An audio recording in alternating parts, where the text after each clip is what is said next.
rights. So with that, I'll introduce some people in a moment after Christine Moffett here at ELCA Advocacy tries to explain what the heck COP29, what are we talking about? A bunch of letters and numbers. Over to you, Christine. Thank you. Thank you. Hi. Yeah, I will try to explain. We have a great panel here, so what I don't cover, I'm sure we'll cover throughout the hour. So COP, which stands for the Conference of Parties, it's an annual meeting where the United Nations member states, nearly 200 of them, convene and they assess the progress in dealing with climate change, and they make an action plan within the guidelines of the United Nations Framework on Climate Change. So these have taken place every year since 1995. For reference, the decision from COP3 was the Kyoto Protocol, if you've heard of that, and that was a landmark treaty which signatories first agreed to reduce greenhouse gas emissions. Really the first acknowledgement of human interaction in our natural climate. And then the more well-known, I'm sure now, is the Paris Agreement, which was the result of COP21, where participants agreed to limit the increase of global temperatures to 2 degrees Celsius, while really pursuing a 1.5 degrees Celsius increase in global temperature. So it was the first agreement for all of these global states to come together and actually take action to combat climate change. So 2024 was COP29, which is what we're here to talk about. It was convened in Baku, Azerbaijan. So that's kind of nestled between Russia and Iran. It's in the Caucasus region. I learned that when I went there. The decision to host it in a petro state now for the 3rd year. So that's following Egypt for COP27 and Dubai for COP28. It fired some backlash. It took place over the course of 2 weeks, and it started less than a week after the US election. So you can imagine those of us on the ground, it was like a lot of uncertainty, a lot of weird energy, just considering the administration, the Biden administration, they were still there negotiating on behalf of the US, knowing that, they're going to be losing their jobs within the next month or so. So really weird. But the parties came to Baku with really one job to do. They had failed to make any progress on meetings at previous COPs and meetings throughout the year to provide financing. And so finance was the big discussion at COP29. They needed to, a component of the Paris Agreement is that developed countries will provide funding to developing countries. And so in 2009, they had agreed on $100 billion a year by 2020. That goal was delivered 2 years late by 2022. And so this last year in 2024, they did come to an agreement on what that new goal would be. They agreed that every country globally would work towards a goal of $1.3 trillion of financing being put towards climate action every year by 2035. However, the actual goal really geared towards developed countries giving to developing was, in quotes, at least 300 billion a year. That was significantly lower than what civil society and developing countries were asking for. But that was, I think most people are hoping to see that as a floor, not a ceiling. So the ELCA participates at these COPs through official delegations, engages in some advocacy efforts, and in conjunction with other faith organizations, and as part of the wider network of the Lutheran World Federation, who has a significant role there, and ACT Alliance. So the ELCA has been attending the UNFCCC COP in an official ELCA badge since COP24 in Poland in 2018. And really the intention there is to advocate for climate action, but also to bear witness as the faith community and to the faith community about what happens at these negotiations. So that's a lot, I know. We'll get into it more. We have the whole hour, but hopefully we'll get a deeper dive into each of our experiences. We had people attend virtually and some attend in person, but we're just a small part of a larger faith contingent. So Thank you, Christine. That was wonderful. And I think we'll get a better sense too of all these individual experiences at COP to know really what the heck it is as well. So to introduce the first three folks that we're going to hear from that are answering the first question as they see fit, we have Justice Nichols, who is a ELCA Indigenous Ministries and Tribal Relations Program Coordinator. We have Jacob Somerville, a Hunger Advocacy Fellow at Lutheran Advocacy in Minnesota, and Regina Banks, Director of the Lutheran Office of Public Policy in California. And I'm going to invite Justice to speak first as to the big question, why do we go to COP29? How would you answer that? Yes, I think that for me and my boss who sent me Advanced Black Fox, I think the big thing for us was Native representation, Native American representation. And I think although I was not a speaker, I think it's important for me to know in my role what these leaders' decisions are and how this could possibly impact Indian country. And because their leadership is going to ultimately help shift the global climate movement towards, towards one that we can all live on and sustain. And, Indigenous wisdom is something that I think a lot of these policies and a lot of these movements need to have more of. And so I think that was a big reason why we decided that I needed to go virtually. I did not travel like some of these other people did, but like being there, it was a really exciting experience. And I think I talked to a lot of the advocacy people about like, oh, what does this mean? Why like and they're like, oh, well, here's this and this. And I did my own research. So I think it was really good just to be there and be representing for others. Excellent. And yeah, I guess I have a follow-up question for you. Being virtual, did you feel like you were just kind of a fly in the wall, or did you feel like you could represent people? Did you feel like you were in a room? I definitely felt like a fly on the wall. I was just like, and it's, a whole different time zone. I'm just sitting there like, oh Mhm. my gosh, like, but yeah, like just looking and just, not being able to speak, like it was Yeah. different just to sit there and kind of see how the room was like, listening to some of these leaders and like, what their facial expressions were, or, how the conversation went. I was just kind of just like, wow, like, there's so much going on and like Mhm. no one really knows I'm here, but I'm just like watching. So kind of more of a witness than like a participant in some Yes, very respects, much or so. okay. Yes. Hmm. Okay, well, thank you. And I'm sure we'll come up with more questions for you. Jacob, would you like to go with your feelings? Yeah, Experience? hi. Jacob Somerville. I'm with Lutheran Advocacy Minnesota, and I also had the privilege to attend virtually. It was quite the experience, like having a work day from 10:30 to about 5 or 6 in the morning. That was fun for a couple weeks. But why did we go to COP? I think to put it really simply, is because we are facing an uphill battle right now with climate change. This is not a problem that's going to be solved easily or quickly, and there's a lot of kind of opposition to it. But I think the worst thing that we could do, both as the church and just as like citizens and people, is stop talking to each other. Climate change affects us in a lot of ways in the states, depending on where you live and what you do. Climate change affects you in different ways, and that's very true all over the world. I heard a lot of stories from people, especially in kind of developing countries, that this is not climate change will start to affect us in 2030. We need to like meet some deadlines. It's a reality, and it has been for a number of years. And I think that is a story that isn't told very often here. But now, as a person of faith with a platform, I have that story. I can pass that along. And along with that, there was a lot of hope. I think right now we're being bombarded with stuff that is very troubling.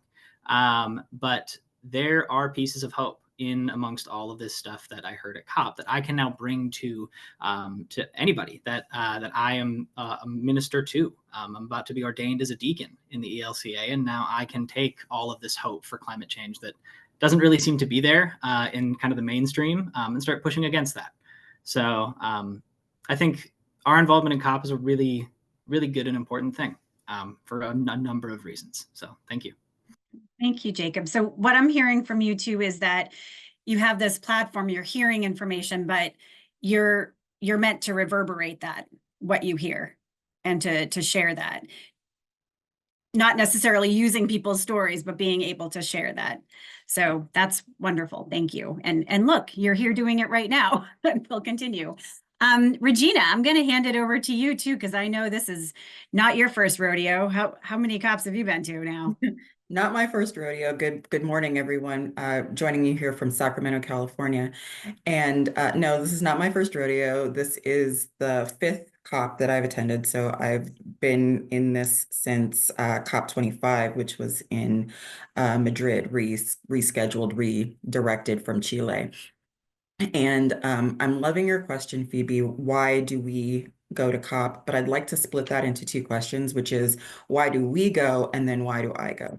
So in terms of why do we go, I agree with Justice and Jacob. We go to be able to continue to have the conversations with the people that are in the pews, to be able to minister to the people that are having climate anxiety, that have already begun to see their lives change dramatically based on the climate crisis that we are the active violence that's being done in our communities that is climate injustice. That's why anyone of that's paying attention would want to be involved. Why we as a church, we as believers in Christ and the Lutheran tradition, something that I have seen on the ground and have continued to experience as I talk to other participants is people of faith have a different understanding of time, right? The common story that we understand goes back at least 2,000 years, goes back to the beginning of creation. And so I think we are uniquely positioned to be able to withstand the whips and scorns of time, the bad conferences, the poor decision making of one administration versus another. And you need those people involved in the fight who can stick to it a little bit longer, who have a bit of a different understanding about how long this is going to take and how long we're going to have to stay in it, and how many resources of time, talent, and treasure it's going to take in order to get us to our goal. And that is what faith-based organizations, that is what Christ-centered people bring to this conversation. Why I am in that 100%. I am a candidate for Word and Sacrament in the ELCA, and so I also am feeling like that is my calling into the ministry, is to work in this place. Now, why did I not just stay at home and deal with the time difference, but actually travel to the Caucasus region and have that weird, wonderful experience? It's because I caucus with the Women and Gender constituency of the UNFCCC. And so and looking at loss and damage in finance. So it has become my area of interest to look at the ways that the climate crisis particularly impacts women and girls. Children live in the women and gender constituency. LGBTQIA concerns live in the women and gender constituency. And so I have those conversations with women and feminists and femmes throughout the world about what climate finance will look like. And Christine will tell you that I was lukewarm about Azerbaijan. I was absolutely against us going to another petrol state. I'm like, we need to have a serious conversation about whether we want to invest our time and energy traveling to yet another petrol state. But finally, it came to the point where somebody needs to stand in the room and look people in the eye as they're making these decisions and know that you are affecting real people on the ground. And we have built a skill set that allows us to get into that room, and it would be a betrayal of the privilege that we have been given to say, because it's not comfortable to go to this place, we're not going to go. And once we were physically in that place, we were able to do some great advocacy. I know that there's going to be time at the end for question and answer, but I don't want to forget to say that we were so well and ably represented by Christine Moffett and in that space as the head of our delegation. And you all would be very proud of what was done in the rooms in your name. So you can't You can't do that alone from home. Mm. You got to be in the space. And if we are privileged enough to be there, we need to use that opportunity. I'm so glad this is being recorded because you just gave a few things that I want to, yes, just keep gnawing on.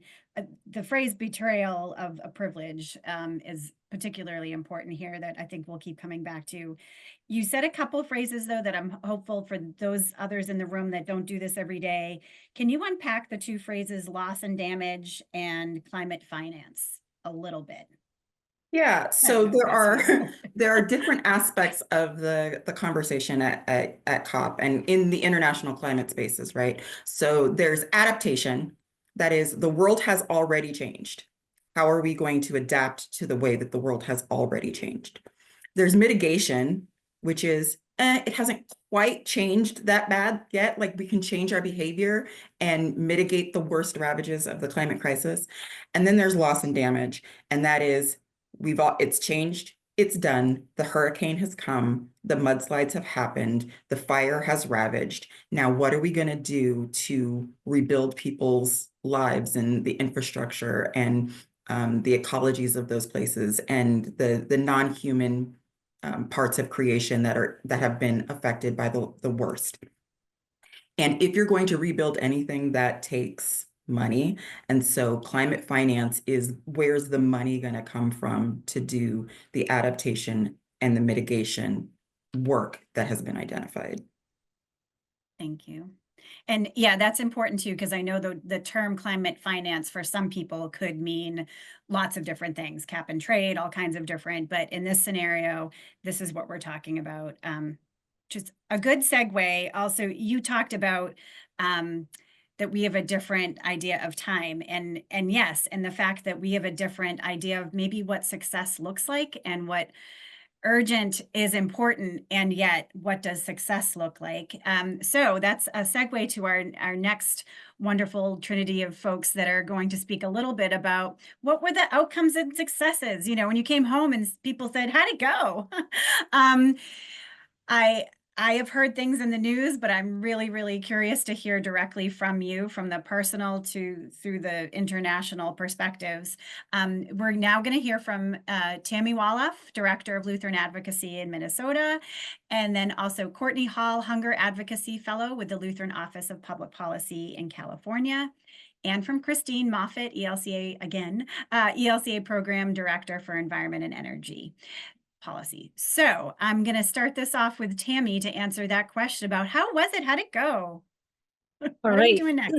Well, I'm not going to get into all of the nitty gritty of like what came Thank out you. of it, but I do want to make some comparisons about being in person last year in Dubai and this year being virtual, because there were advantages and disadvantages to both. So last year, the advantage was being able to make the relationships with so many other faith leaders from around the world, including some people who I've been in touch with since then, because their stories are helping me tell the story to churches about what is happening, you know, what's happening to small island countries, what's happening elsewhere. And so then to put the climate negotiations in that context of what are our faith partners saying about all of this. The disadvantage to being in person last year was that there were like 8 seats in a room that were for observers, and we're officially observers. And so, you know, a whole bunch of observers from all over the place are trying to get in this room. So you might wait for an hour for somebody to leave, and then maybe you'll get into the room, and then you're sitting behind everybody. You can't see them. You know, you're only hearing some of what they're saying. By being virtual, it was much harder in terms of the relationships, but I'm so glad I had the opportunity to meet people last year because many of the people were the same. But as an observer, and I was really following a lot of the adaptation stuff, and that gets us into issues of food security and agriculture, health, things like that. And so a lot of the focus is on the money to help countries and people and communities adapt. So being able to watch the actual negotiations, I didn't have to fight to get in the room. I could just get online, albeit at whatever ridiculous time in the wee hours of the morning, and then watch. But what really struck me in watching this, and I did not get the same sense to the extent that I got this year, but the distrust in the room. And maybe that's because I wasn't able to get into the actual negotiations as often last year. But I do think that in part it may have had to do with our election and with some countries not sending their top negotiators, possibly because of our election. And in fact, I believe it was Argentina's delegation went home an hour after their president or leader, prime minister, whatever he is, talked to our president-elect Donald Trump. So, so the distrust was just palpable, even not being there. So like the first time that I was in one of those sessions that was negotiation, the entire time was spent discussing how to do the negotiations, how to talk about these issues, how to have a document that they would talk about. And so in particular, the Africa group was saying, look, it's always the wealthy countries that are putting together the documents, and then we can say something at the end, but our voice is not really taken and included in a lot of these documents. And we need to be heard. And then, some of the wealthy country people would say, well, it's too onerous for everybody to try to offer thoughts and opinions and to be part of creating a document. So it's much better if we just allow the chair people to create the document. And so a lot of pushback back and forth. And occasionally the petrostates, Saudi Arabia in particular, a couple different times, stepped in to try to act like negotiators, but they were not trusted either. And so, it was kind of interesting because they were trying to play both sides in many ways. Like, oh yeah, we have to listen better to our African neighbors. And yet they were, pushing many of the interests of the wealthy countries, particularly when it comes to fossil fuels. So that was both interesting and frustrating. And because the camera is in the front of the room, you can see people's faces and you can see the anguish on people's faces as they're sharing some of their own truth. And you can see the dismissiveness on other people's faces. As the 2 weeks went on and I kept tuning in to these adaptation meetings, they ended up having a couple people create a document. They all had the opportunity to make their statements about things they thought should be included in the document. But a lot of that did not get included. So the document was created, and then towards the end, you have the Africa group again saying, our voice wasn't included. You told us that this was the way that was going to work. You told us to speak up in these sessions and that we didn't need to have a representative helping to write the document. And now we're disappointed with what we're seeing, and the process to add things is not adequate. So I feel like I'm getting a bit passionate here as I'm talking, and that's because I do feel passionate when I hear our brothers and sisters from particularly Southern countries, and I lived in Latin America for 6 years. I lived some of the reality that they are experiencing. So that's a little bit about, what I saw and what was happening in terms of all of that distrust that was so prevalent and present throughout the negotiations. But like I said, the downside of being virtual was it was in the middle of the night, and I couldn't actually meet with and talk with the church leaders except in strategy sessions, which for them were in the morning and the evening, and which for me were at 10:30 at night and 10 in the morning. So it was and that was just strategy. That wasn't, hearing the stories again from our faith leaders, our faith partners. Well, I have to say I'm not shocked, but what I visualize, Tammy, when you're expressing this is it seems to me I visualize people feeling like they're screaming behind a huge concrete wall.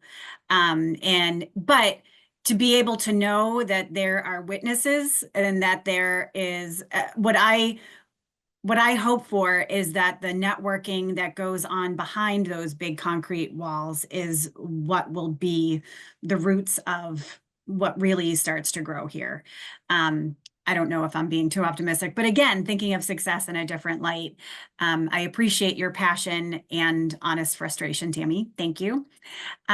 Courtney, I'm going to ask you the same question. So what happened at COP29 and what kind of outcomes and successes? And you can speak personally to internationally. Go ahead, Courtney.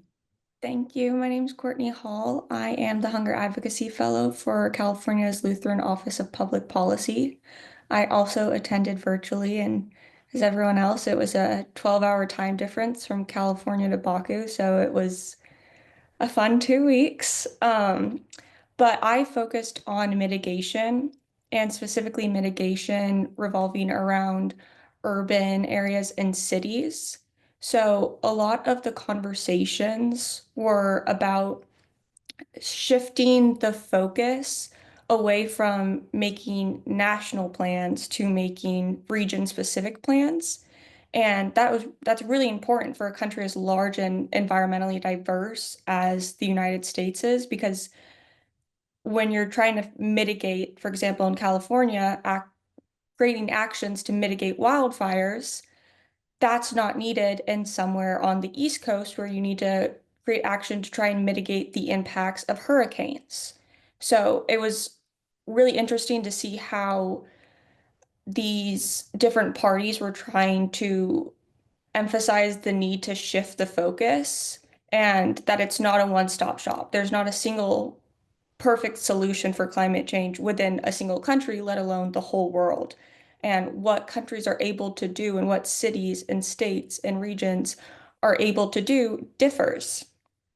Additionally, they wanted to put a focus on urban spaces as one of the statistics I got, and I apologize. It was about 70% of emissions come from urban spaces.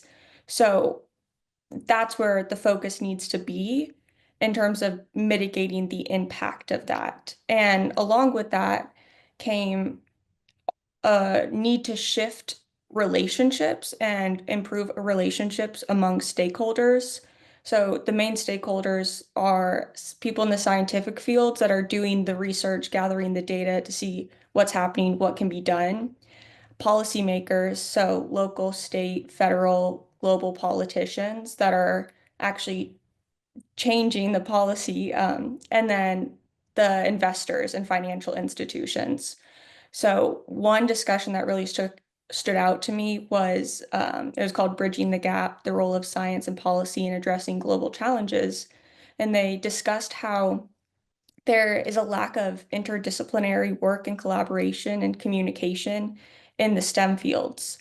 And if if I study the environment and you study the ocean, if you and I can't even work together and our data and our recommendations don't align well, how are policymakers supposed to create policy that aligns with what we're both saying? And then if policy can't create it, how are we supposed to finance this? So it was looking at every single level, trying to figure out what's happening with these relationships, where's the breakdown in the conversations, and how do we improve it so that the data is able to be understood and properly communicated to the policymakers, and then the policymakers can work with the investors to get the money to where it needs to go. Because that was the other thing, is there's a huge delay in people asking for money and getting investments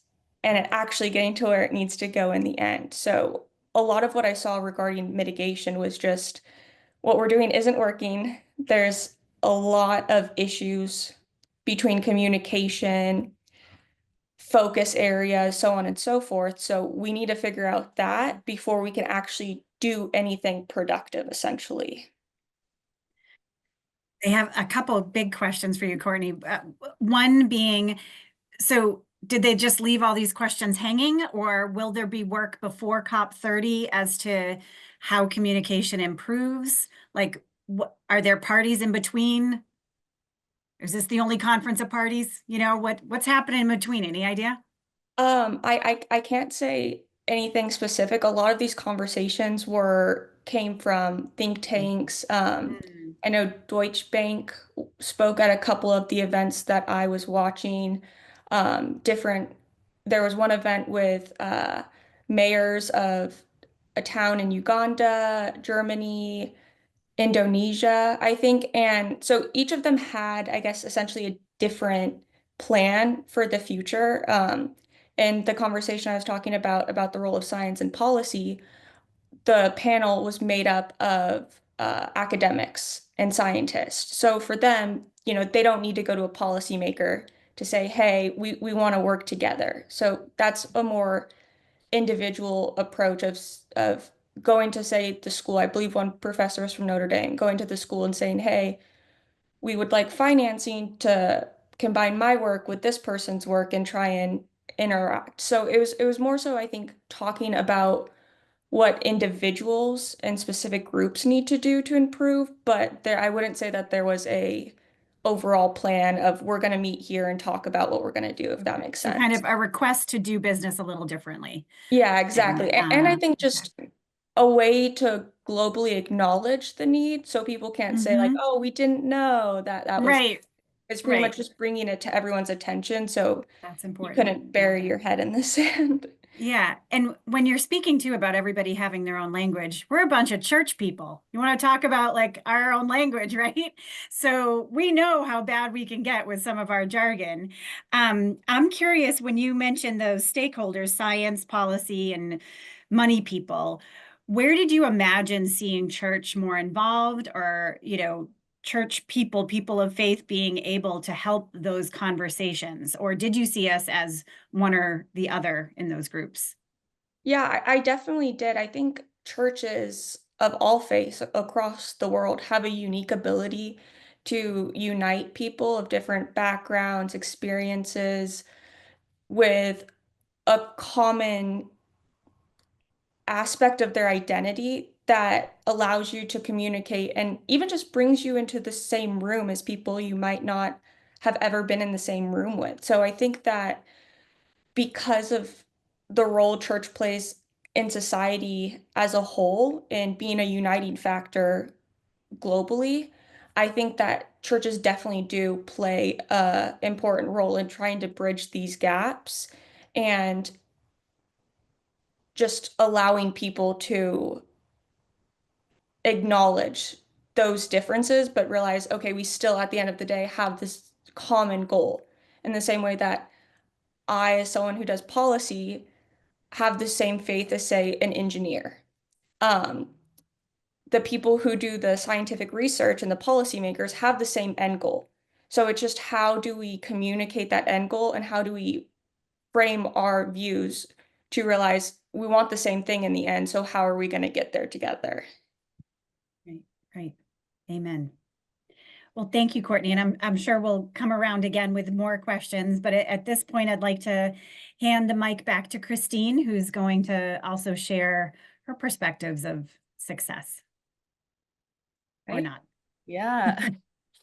We'll try to stay positive where we can.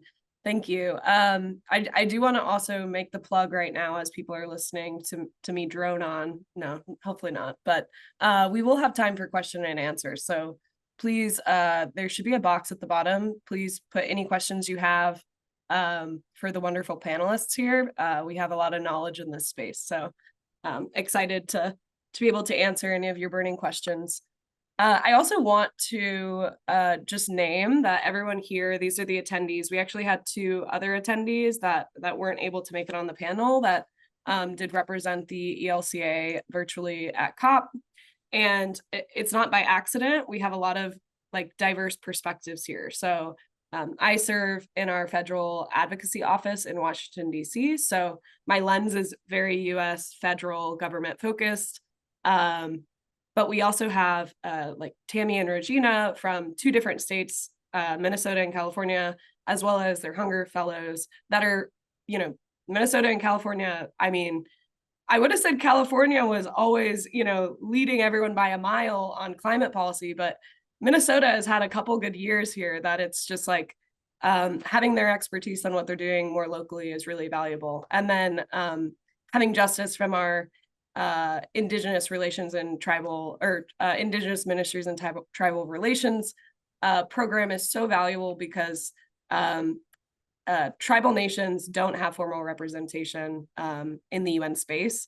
And there can be a lot of, we could get into international policy debates about if the UN structure is fair and equitable. But I think as a church, it's important for us to use, as Regina said, the privilege that we have to ensure that voices that are not being represented have an opportunity there. So we were really blessed by Justice and her colleague, Gabe, having the opportunity to join us, and hopefully we can continue that. It's really important. So I wanted to name all of that. Beyond that, what happened at COP29, it was a weird one. It was just overall really strange. I wanted to name everyone because everyone attending virtually gave Regina and I the opportunity to attend in person. It's really difficult to be on the ground and then also even know what's going on. As Tammy had said, there's like 20 meetings going on at once. It's like you're completely enthralled in what you're participating in, but you're also having FOMO, you know, the fear of missing out at the same time, because there's like 10 other meetings you would have wished to be in. So, I'm sure virtually it felt that way too, but, and Tammy had put in the chat, COP is like formal negotiations, but then there's also meetings on the side with the faith community. There's meetings, country-specific pavilions. There's small, like what you would call a bilateral, you know, if you know a negotiator, maybe that's just like, we're grabbing a coffee on the floor. If you're at this COP, there were no chairs anywhere. So you're sitting on the floor, talking to like the lead US negotiator. So really a unique space of access to people, to have the number I think for this COP was around 50,000. So 50,000 people coming from across the globe to talk about climate. It can be information overload. I think Tammy did a great job of talking about the tone in the room. I think most of the conference was really shadowed by the US election. And then it was like election results, and then immediately Trump's going to pull out of the Paris Agreement, which is kind of what's undergirding a lot of the climate ambition right now. So those of us that have been to COP, it seems like typically you show up first day, it's like all this excitement. And then by the end of the 2 weeks, on the last day, things are starting to kind of crumble. And there's this anxiety and like tenseness that was felt on day one. Like we showed up and the mood was very like dark. That's not great to start 2 weeks. And it really makes me, there was an SDG, Sustainable Development Goals Summit at the UN in 2023, where they were looking at the halfway point of the Sustainable Development Goals. And if you read the takeaway of the check-in on those goals, we're not on track to meet any of them. And what they concluded was that we're actually thrown off track because of these, you know, conflicting events. So they specifically named COVID-19 pandemic, an increase in global violence, war across the world that was like increasing emissions and taking our attention elsewhere. And that was the first thing I thought of when I attended COP29. It was like geopolitics, you know, elections, war, tensions, you know, like country to country tensions. That was clouding the space. It wasn't about climate. It was about the fact that, you know, US and Russia, US and China don't get along. And so we're tanking this negotiation about adaptation to climate change because actually, you know, we sent missiles to Ukraine or something. So it just felt hopeless in some ways, because you're like, you know, we all came here to talk about one thing, and like, it feels like it's unraveling so quickly. I think ultimately the light at the end of the tunnel for me was, in light of all of that, you still saw negotiators and observers alike really pushing for positive change. And so there were points where I had said in the opening that the US team, these are Biden negotiators. They are kind of confronting the fact that a new administration, especially, you know, different party, will probably unravel most of what you do here. And they were still there, like, to the wee hours of the morning, crafting language, negotiating. I actually was there on the very last day. They should have been closed by then, and everyone was reporting it's going to be a failed COP. They're not going to come to an agreement. And they happened to do a small US negotiator huddle right around the chair I was sitting in. It was very strange. And I heard them, you know, their inside baseball talking about how they were going to get China to agree to their language and how they were going to really push this through at the last minute. And that really, I felt proud in that moment. You know, America's not always the best actor in these spaces, but I felt like, you know, those staffers that know that they probably won't be here next year still wanted to push to make a lasting impact. And so the ultimate agreement, like I said, wasn't what most people wanted, the agreement on finance, but I think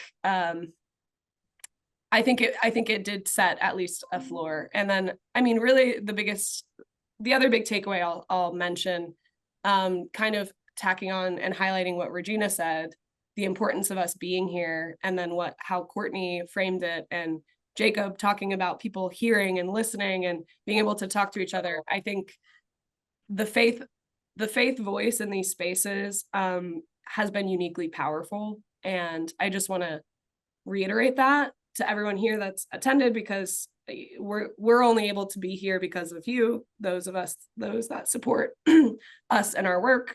But in an opportunity to meet with the lead negotiator for the United States, we were able to kind of glean some advice and actually really, I think, just some hope from his call to us as an important voice in this space. You know, it's important to have faith groups here. We bring a unique voice, a unique perspective, and a unique witness. And so that was reassuring to our experience here, I think. And beyond that, just being able to bear witness to what people talk about and then hopefully report out like we are now. So, Christine, you mentioned also showing up and it being so dark. I am curious too, if you felt like, I have to say, looking in from the outside, I've often seen people of faith show up to offer a prayer in the beginning and a benediction at the end and see you later. But I don't want to dismiss the power of prayer. Do you find an opportunity, any of you find an opportunity to offer yourself in a pastoral capacity or a prayer partner, or are you able to bring your faith to the table just to help that feeling, to help that cloud that you felt as soon as you arrived? Had anybody experienced any of that? Yeah, there was a really concerted effort, I think, starting in Dubai, for there to be kind of like a chaplaincy program, because we have a reserved faith space. And so that was like for negotiators as a place for them to come and, you know, have a moment of prayer. I will also say our participation within ACT Alliance, which is a global Christian organization, network of organizations, and then Lutheran World Federation, they bring a group of youth, and they often will do what's called stunts. It's kind of like protests. And I remember, I think Regina was gone by this point. It was like later in the week, right towards the very end. But I'm alone now. I don't have my buddy with me. I'm showing up. It's dark. It was cloudy every day, raining, cold. And I'm like, walk in and there is a group of like our group of ACT Alliance, but like Christian youth that were representing, and they were singing like a church song. I can't tell you exactly what song, but they were holding a sign that was like calling for climate action, and their demonstration was singing like a song you would sing at church camp. And I sat there they did the stunt like 2 separate times, the break in between, and I stood there the whole time. And so I think, and there was a crowd that gathered. I think that moments like that, obviously it was public, but it brought peace to me, I think, in those, to keep you going. Yeah. You need it. Yeah. Yeah. And other people that might not have been expecting it. I like that as well. Yeah. I know that we have a few minutes for questions, and we have one big one. So I'm going to ask the question now and ask you all to think about how each of you might want to respond, or any of you. But first I'm going to have Regina mention something before you respond to this question. The question, thank you, Kelly, is how can we as individuals and congregations help to support climate work at this larger level? I mean, we do help send you basically, but other than that, what next? And not that that's nothing. So while you all think on that big question from Kelly, Regina, I'd like to offer you the floor. Yeah, I just wanted to speak a little bit to the pessimism, and I agree 100% with everything that has been stated. Again, with a bit of perspective and a few COPs under my belt, I have seen that roller coaster that Christine was just talking about. Everybody comes in excited, the new place, where can we eat? Oh, my friends I haven't seen for a year are here, and then like things kind of go downhill. And the nature of the COP and the nature of the UNFCCC process is they're going to have an agreement at the end. And there's only been, of the 29 COPs, there's only been like 2 or 3 where they didn't sign some kind of agreement at the end. That's almost never in question. They're going to sign something, but whether that thing that they sign is worth the paper that it's written on, whether people are excited about it, whether that is the roadmap that we want to use in order for there to be climate justice, is always up for grabs. And I agree, the pessimism started off bad from the beginning. I want to put 2 little caveats. One, the actual negotiators from the US told us, please stay in the space, because we prayed with them, we prayed for them, we like prayed over them, prayed for them, and they found that to be valuable. They came back and told us to tell you that please keep coming, because you are fortifying us and fortifying our bodies. And I don't anticipate that will change with the change of administration. The people that will be coming are going to be different career negotiators, but still career negotiators, right? So still people who have dedicated their lives to this work, and they need our prayer and sustenance as well. But a very technical thing that I would love for you all to know is that COP 28, 29, and 30 were always conceived of as a joint venture, right? So it is getting the global stock take. It's where are we on our goals, was 28. 29 is, oh, what does that mean? Are we going to change our behavior? And 30, after everybody goes home with their new national goals, come back and saying, oh, with these national goals, could we then meet our target, right? And if you are a science fiction or fantasy fan, you know that the good guys are down at the end of the second movie. That's just true. Right? So we are at the end of the second movie. Even in our Christian story, Jesus is dead and in the tomb on the second day. It is the third day. It is like the next one. So I am not saying that we are not in a dark space. We are. It's going to take some effort to get us where we want to be. But I think it was foreseeable that we were going to be in this dark space at the end of COP29. So just that little bit of perspective. And I'm going to hop in real quick, just because I was prepped for a question about the future and about this administration.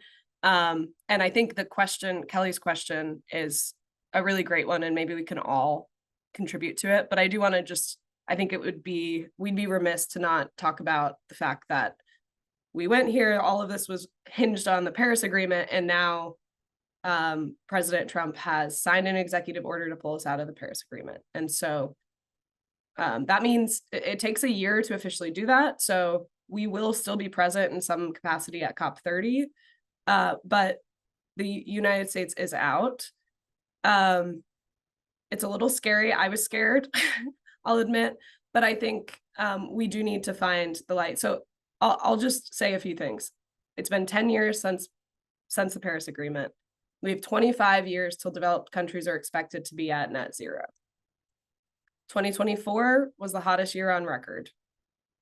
That's probably going to likely be the case moving forward. It was the limit, 1.5 degree warming limit, was reached for 2025 or 2024. Emissions are not falling fast enough. We're on track to increase global warming by 2.7 degrees Celsius. I promise I'll get more positive. But clean energy is rising fast. So just in 2023, we had 560 gigawatts of renewables added to the grid, and investment flows of around 2 trillion a year. So fossil fuels are still dominating, but we're making a transition. And then I also want to say, during the last Trump presidencies, so in 2017, we ranked 14th in the world for solar manufacturing. And in 2018, there was a surge in factory development in the sector. And then Biden had flushed the market with investments into solar. And now we're third in the world for solar. We're producing enough panels for all of US demand. And that's including states that might seem, adverse to it: Arizona, Florida, Texas, New Mexico. So I heard Al Gore speak on this at COP, and it helped me realize we still made a lot of progress no matter who was in the administration, because this is the way that we're moving. So I want to name some of those stats. You did get hopeful, even with statistics. Thank you. Tammy, are you ready to answer that big question about what can individuals and congregations do? Oh, wait, you're muted. I would like to jump in on that, yes, because one of the things that happened a year ago, Christine and I had the opportunity with the youth delegation from LWF to hear the vice chair of the IPCC, so where the climate report comes from. And Christine asked, what gives you hope? And what he said was the work that's happening at the subnational level. And then he said, you're from the United States, right? Looking at Christine and at myself. And we're like, yeah. And he's like, it's what's happening at the state levels. It's what's happening at the city levels. It's what's happening at, other local levels. And so those are places where I think we as people of faith need to make sure that we are very, very present. And for instance, in Minnesota, we are with Lutheran Advocacy Minnesota, but we still have congregations in Minnesota that are denying that climate change is real. So I would suggest that we all work, with the people we know who are skeptics or deniers or whomever, to change the trajectory of public opinion. And it frustrates me when people say, oh, well, if that's their opinion, they're never going to change. No, I believe in transformation. And I've seen transformation happen in people, in legislators, in members of Congress. And so I would love to see churches engaged very deeply in the educational work, in their communities, in the prayer work, for their communities, for their, for the state legislators, for Congress, and for COP, for all of those different levels, because I truly believe that prayer makes a difference as well. So that's just a beginning, perhaps, on some of that.